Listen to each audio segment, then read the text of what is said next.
Hello, welcome to the Scientist Sage Sangha. I'm so glad to have you here tonight. And we're going to talk about comfort tonight. And it might be a little deceptive, a little different than you might think. So we'll just jump right in and reveal. And really what we're going to start talking about is the idea of comfort being a double-edged sword. And comfort can be a really lovely, graceful thing. And I am always talking to people about how they can comfort themselves in ways that are not diminishing them or discouraging them from growing in ways that they might. And lots of unique, comforting things have come across my field in the number of years that I've been helping people do this. And the most important thing was it's so unique. What comforts one person may not comfort another. And so when we go to comfort somebody else, we may be suggesting they do the things that comfort us, and they don't comfort them. So it's such an individual, very, very unique thing. And what we're going to talk mostly about tonight is comfort zones. But that was 2 words, so I couldn't use that. I had to use 1 word, so we used comfort. So the idea of a comfort zone is really that space that we like to inhabit when we are feeling just nice and it's like, this is okay. And actually, I'm going to try and put this picture on the screen for people. Like I say, we will try and see if it happens. Just a minute, that's to...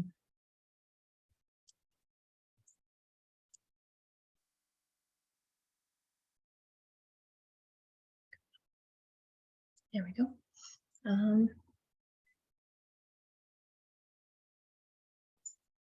gotta come back to Zoom and try and share it, okay? 1 moment, please.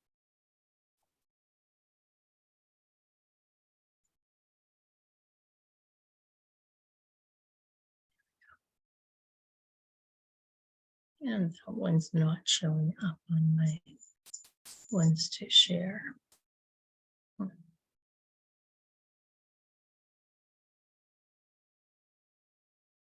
This one is, however. Okay, just a moment. I think that it won't share in the version that I have it operating in. What I'm trying to show you is someone standing sort of in the middle of an arc, and with it going up like a little hill they're standing on. And on one side of it, it is sort of going down into the ditch of being really uncomfortable all the time. And the other side is being too comfortable. And if we're too comfortable, we get into that sort of dazed look.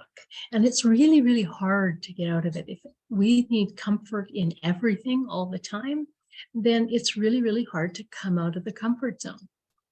And if we are so uncomfortable that everything feels bad, then we're not doing anything either. Neither of these places can we listen to that internal or higher or other guidance. We just try and keep getting either out of the discomfort or stay in the comfort zone. And so there's a real middle point that we're shooting for in this idea of comfort zone.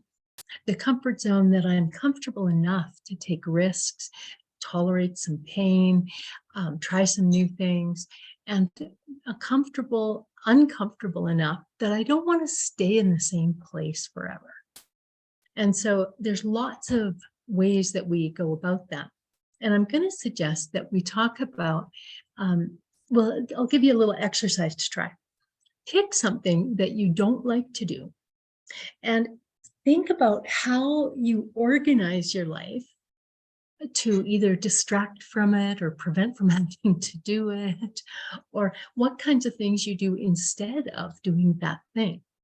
So just take a moment and think about that. And if we can get the picture up, we will. Otherwise, we'll just continue. I've had a person in the live audience tell me that the thing they hate to do is wash dishes by hand. Okay. But you love it, and so. And I do love washing dishes by hand. That is well within my comfort zone. Okay, I can't find that, so we're just going to go on in that. So this idea of what you like to do and what you don't like to do, it is this place where you can discover where you're going into a comfort zone, because we do things over here that we want to be rewarded for, but we don't want to be too uncomfortable. Okay. So the idea, say, of doing dishes, for some people, they don't like it at all. And they do everything. They get a dishwasher, they have paper plates, they do everything they can to avoid that discomfort. And if it's minor, it works fine. But if it's a major thing, like they have a partner and they never are willing to do the dishes, and that causes a lot of friction and maybe the end of the relationship, there's a problem there. They're in a comfort zone that's inhibiting their life. So this idea about that is really important to think about, because especially if we have a number of things we don't like to do, our life gets narrower and narrower. The book, The Tools, written by Phil Stutz and Michael, I'm going to give you his name by the end of the thing. They talk a lot about how the comfort zone can actually be the zone within the only zone you get to grow within. And it can be really small and stifling if we aren't able to move out of it.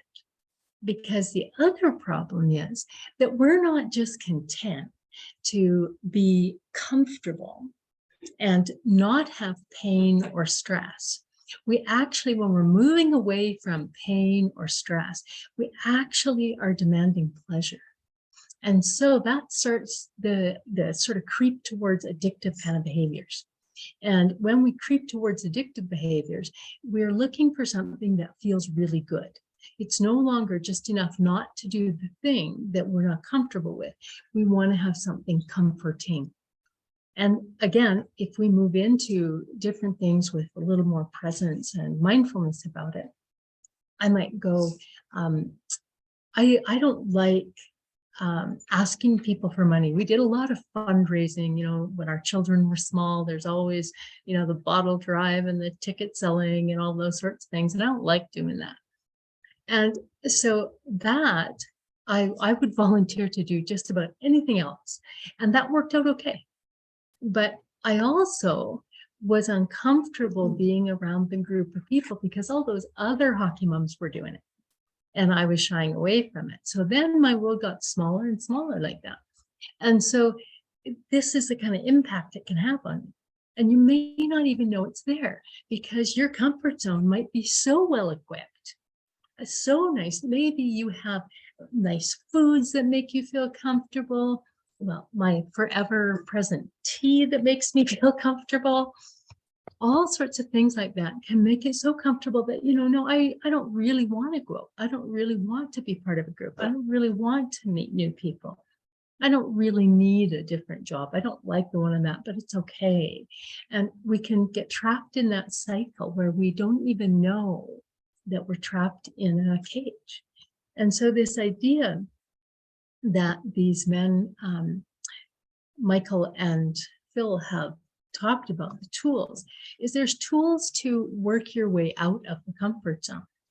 And we're going to try this one more time with a different screen share that appears to be more available to us.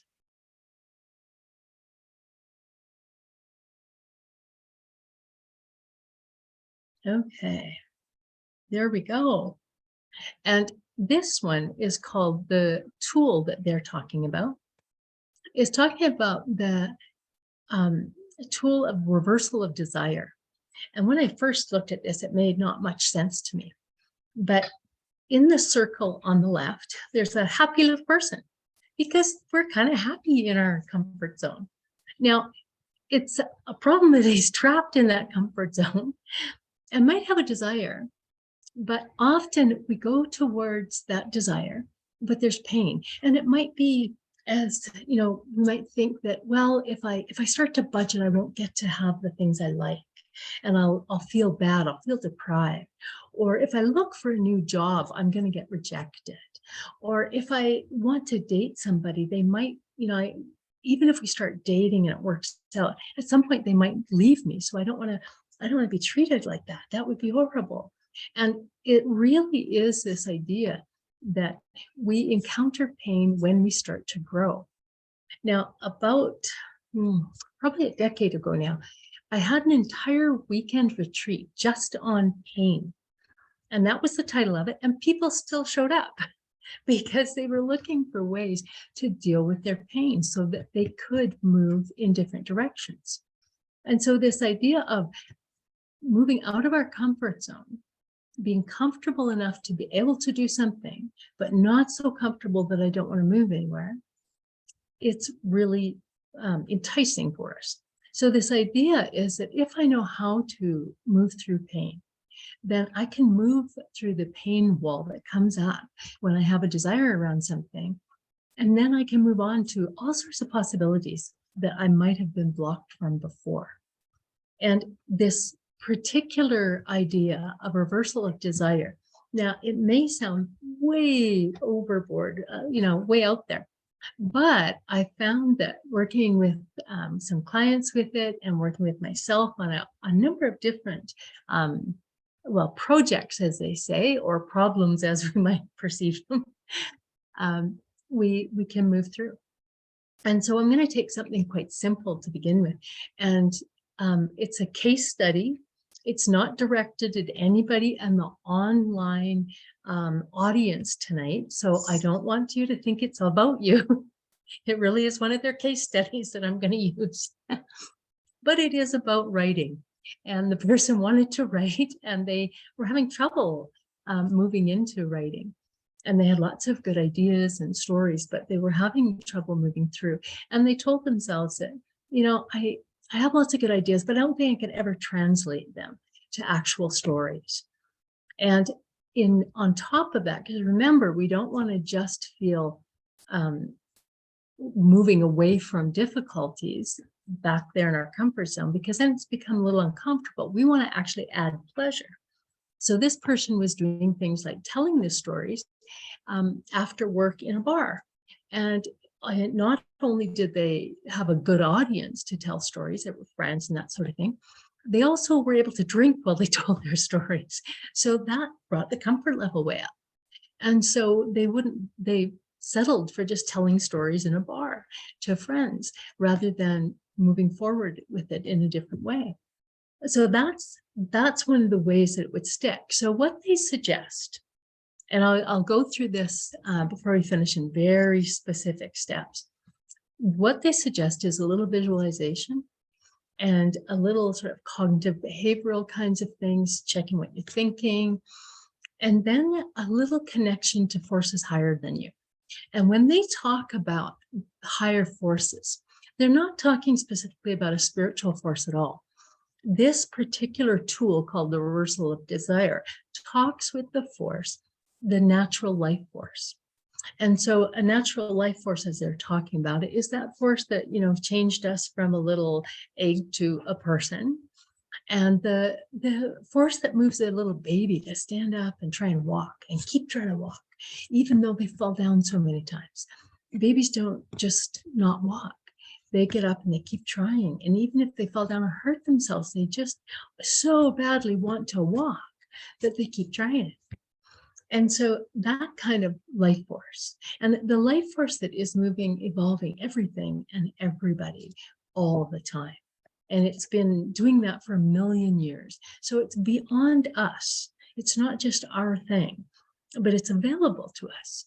And their theory is that if we make ourselves like those forces, we can benefit from the force. So it's not about willpower. It's about aligning with that force. And so here's the 3 steps that they suggest. Okay, I'm going to just put this down for a minute, stop that share. So the first step is, of course, noticing that you're avoiding some sort of pain. And if I notice, today I was going to phone somebody and ask them to stop doing something. And I wasn't sure how they were going to feel about that. And so I must have picked up my phone to send that in a text, actually, about 3 dozen times. And I would always get distracted. And then I had a physical reminder to remind me to do this because it was really important that this person stop what they were doing.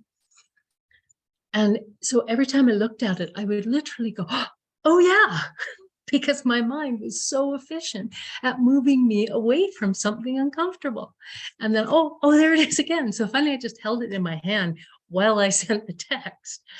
And I did this little thing.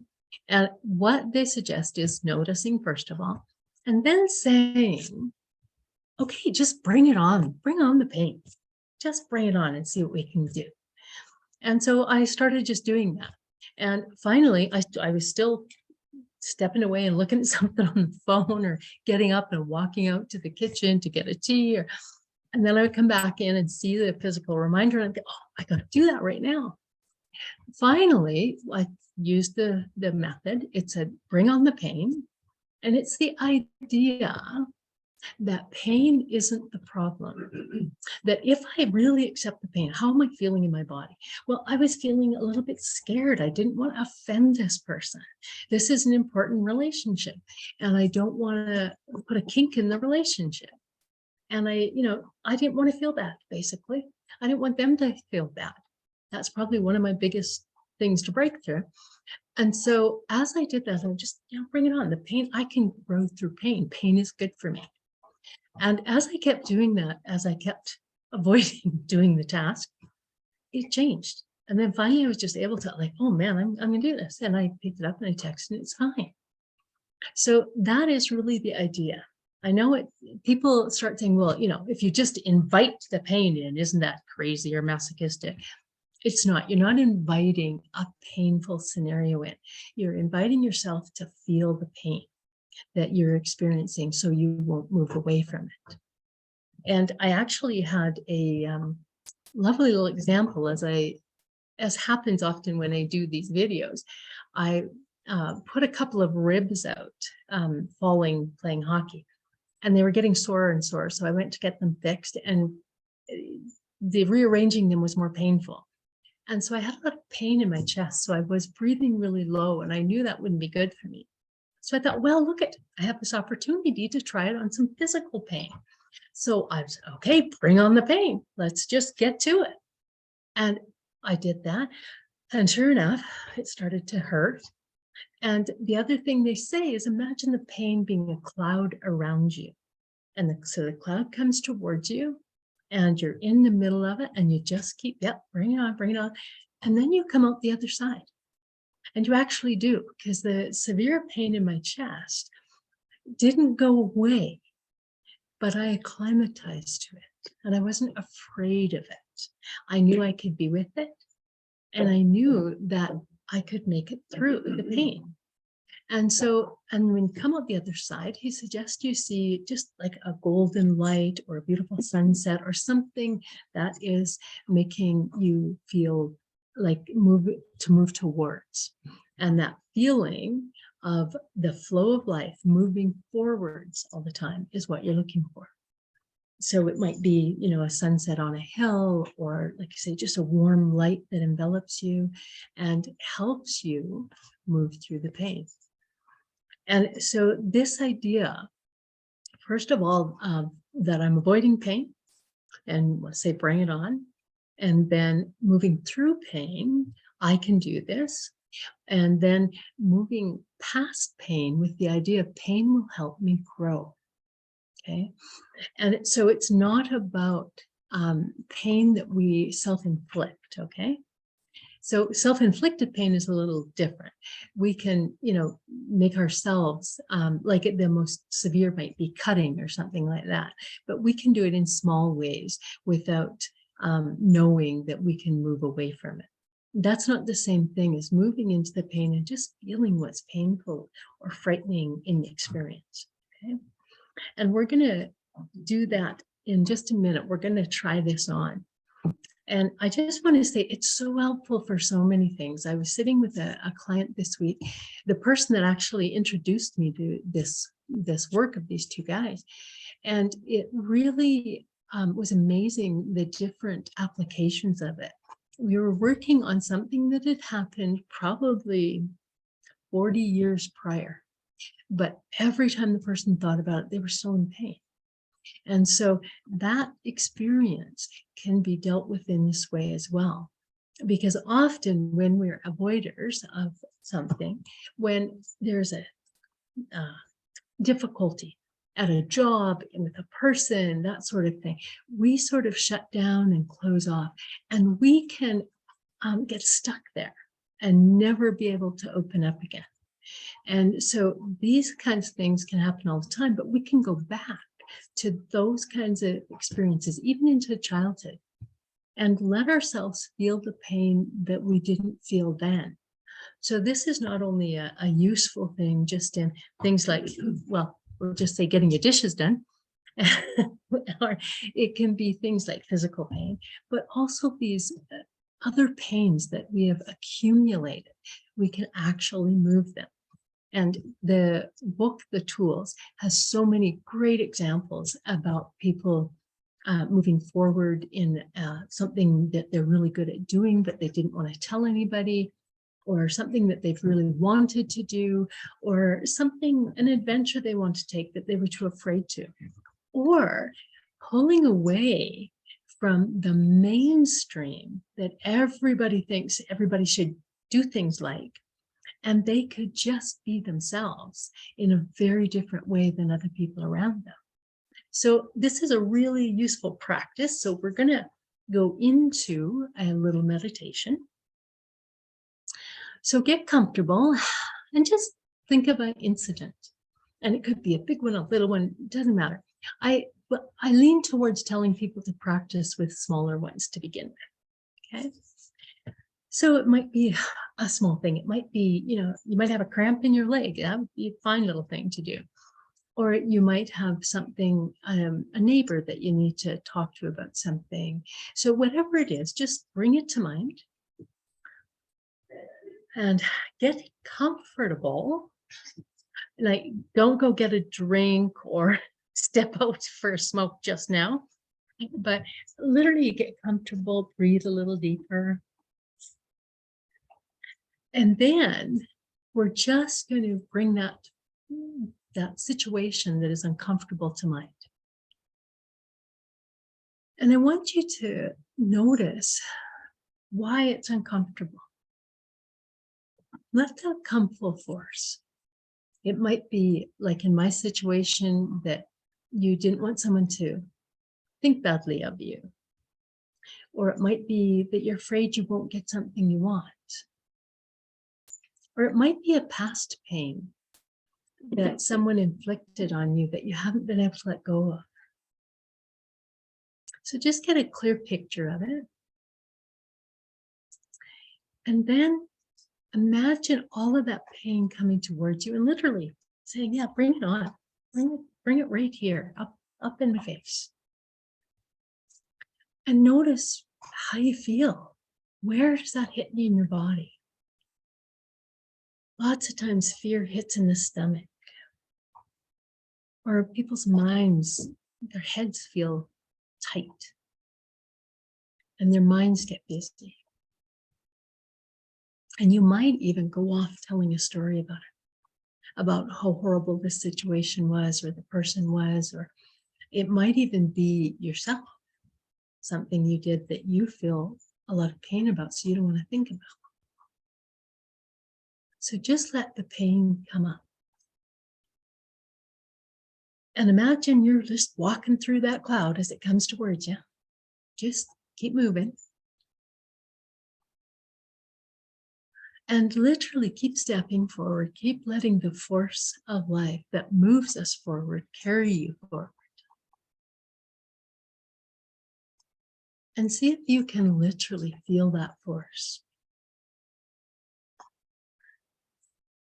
At some descriptions of it, Phil Stutz will say, and you get spit out by the pain on the other side. And I have seen this happen in my office where somebody will have almost convulsions and tears, and then they'll go, oh, and it's gone. And it's gone. They've come through the pain. So just imagine you're stepping forward, leaving the pain behind, stepping into the sunlight or this lovely, warm, welcoming place. And it may just be a rest point before you deal with it again, or you might be right past this particular pain. I want you to get the memory in your body so that you can do this repetitively until the situation does loosen its hold on you.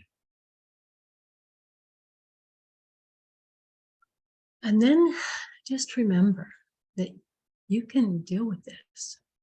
You're not dealing with it on your own. There is this force of life that wants to be able to deliver you through it. It wants to have you shift your life in the direction that you feel guided to.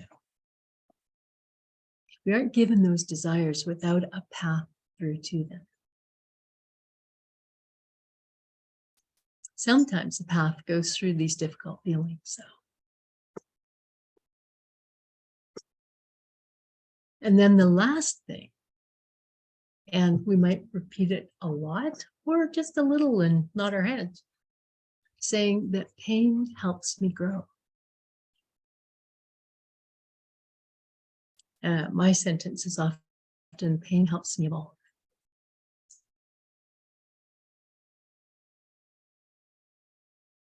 And with that, I'm going to tell the people that are with me live and on the internet to just settle themselves, see how that feels. Feel free to continue it if you're still working with it.